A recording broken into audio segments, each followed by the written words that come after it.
All right, so I'll go ahead and start.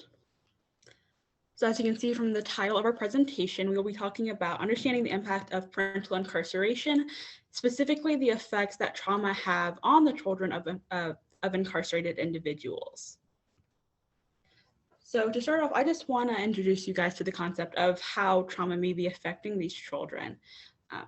Because when talking about parental incarceration, we tend to only talk about the fact that these families are separated and won't be able to see each other, rather than addressing how the children are living their lives individually, independently, without access to a parental figure other than those they are staying with.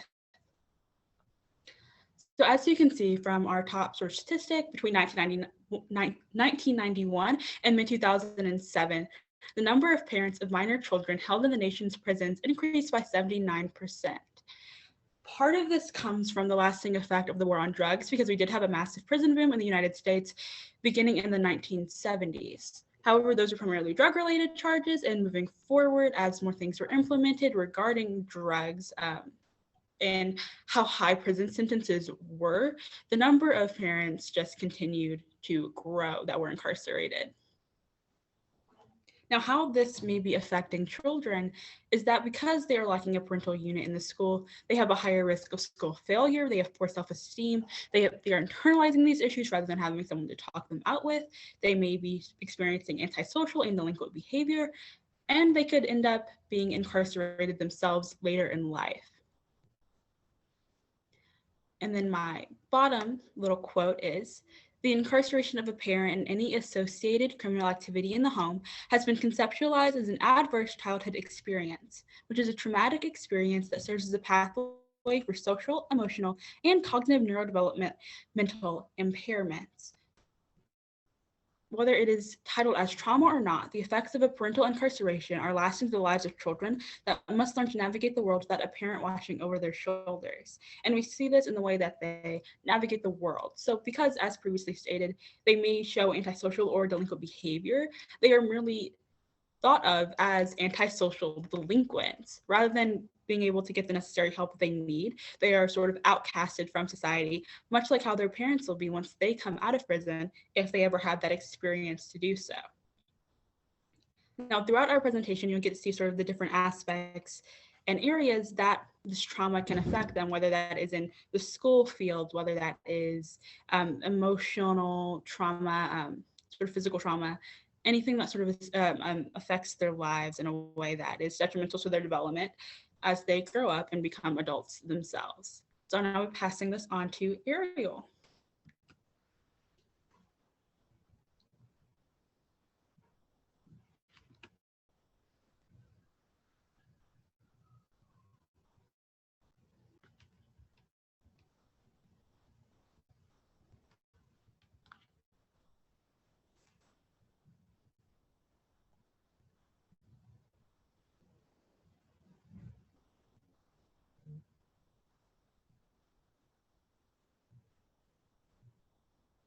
I can't see the actual meeting, so I don't know how everything is going, but Ariel, if you're talking, then your mic is off, but if you left the meeting, then just give you a minute, I guess, even though you won't be able to hear me saying that.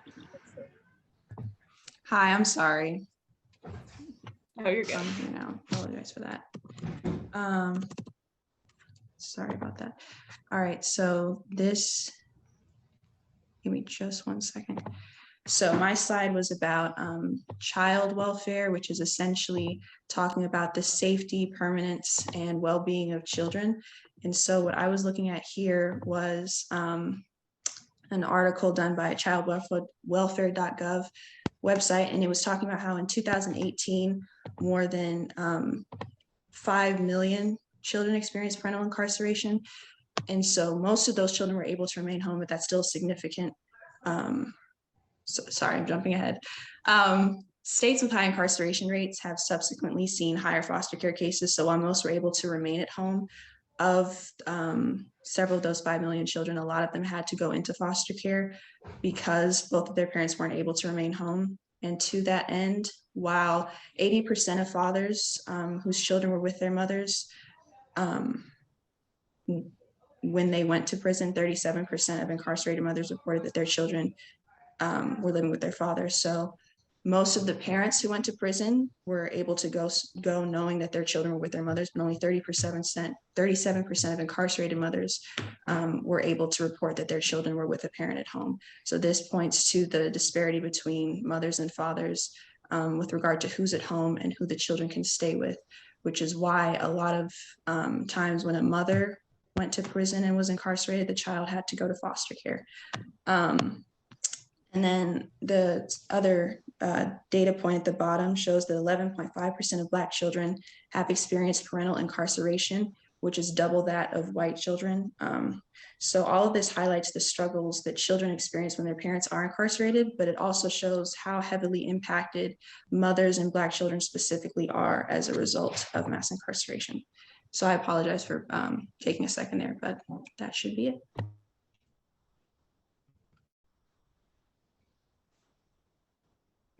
Hi everyone, so my slide is specifically about the American education system and how children of incarcerated parents, what they deal with at school. So like the first thing I want to say is to just be, through this like research process, I really came to terms of having, oops, sorry about that. I really valued my parents and my family, my village, and my friends than I've ever had before, because a lot of these children are seen as disruptive, therefore they are cast away and are not acknowledged. So when you guys get home, I want you guys to give your parents a big hug, whoever like you really truly love. Just tell them that you're thankful, because a lot of these children don't even have the opportunity or space to share that. Through my research, I learned that a lot of anecdotes and a lot of these children's stories have been told by children who are now older, who have been in the system because of their parents being in the system, or the children who were able to escape that system, do well, and are trying to help other people like them, such as this one woman. She gave this really beautiful TED talk about how her family, how she was raised in the foster system because of her parents being incarcerated and just everything that she dealt with.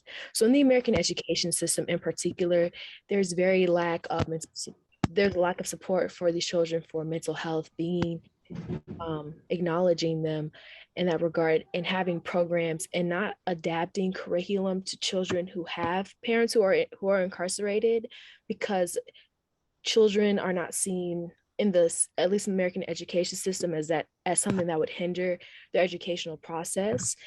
And when it comes to anti-racist curriculum or just having a very developed curriculum, a lot of people tend to leave out children of incarcerated parents. So with that, the American education system, since there is a lack of representation as well as support for the children, they are led to having higher bullying rates, not having any support at school or at home. There's also many economic tolls on the child because since they're not able to afford things as other children are. There's a lot of economic tolls, which also hinders their mental health and growth. And then they are constantly stereotyped by teachers, especially once they know that a child when a child has incarcerated parents, they're already subjected to stereotypes. And since most of these children are Black and Hispanic, one in 9 children of incarcerated children are Black, 1 in 25 are Hispanic, and 1 in 57 are white. And that was recent as in 2018 by the government. So the children that are already seen in the education system as minorities, who already have a lack of representation, who already have a curriculum not developed to them, have to deal with that, as well as not having parents at home, which is really what helps a child grow and do well in the educational system. So thank you.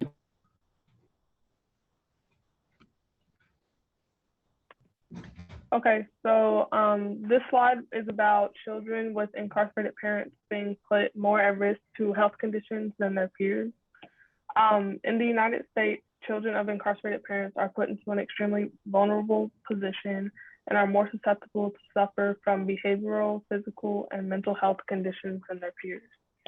And to support this claim, I have two quotes from an article. One says that children under the age of 18 with a parent in prison have a greater incidence of poor health, ADD, ADHD, behavioral and conduct problems, learning disabilities, anxiety, and developmental delays.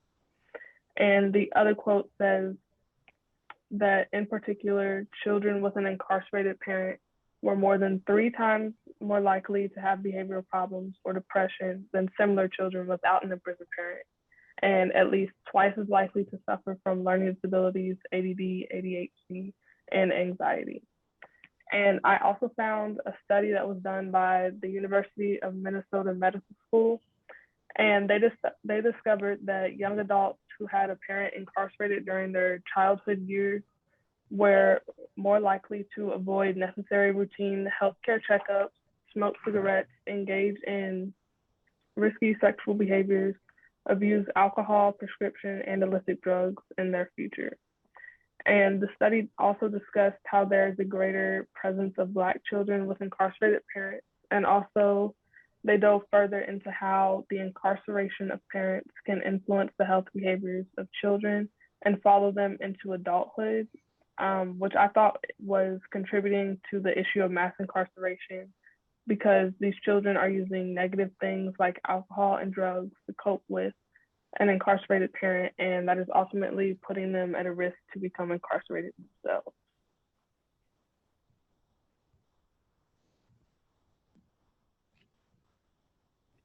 So for my slide, I kind of just focused on like ways and solutions that we could use to like help children that are affected by parental incarceration. So I kind of just researched different like stories and different sites that kind of provided the help that these children need. And I found like 3 major like solutions that actually was proven to help these children through these like hard times and stuff like that. So the first one was keeping open communication. I feel like children, like they ask a lot of questions and stuff like that, and they want to like, you know, they're like young, so they're a little bit confused on probably like what everything like was going on and everything. So I had found that dealing with the trauma and suffering as children lose their parent to incarceration could obviously lead them to ask these several questions. So I feel like it's important to keep an open line of communication and just remind these children that they aren't alone during this time and stuff like that. And then it also creates like a safe and comforting outlet for them to express themselves and just talk freely and just remind them that they're not like in this alone. And then also, like, obviously, if there is age appropriate information that is allowed to be shared with them, it's important to be like honest and allow them to better understand the circumstances and not just, you know, lie and stuff like that, just to, like hide this information. And then another one was encouraging active skill building. Obviously, kids like they need that whole, you know, socializing, academics, athletics, and like other activities and stuff like that. And like when they go through these struggles with having an incarcerated parent, they oftentimes lose interest and like resist doing those things. So I feel like it's important for children to perform these activities because it could be like a healthy outlet to release stress and build new friendships and find like enjoyable aspects of the world.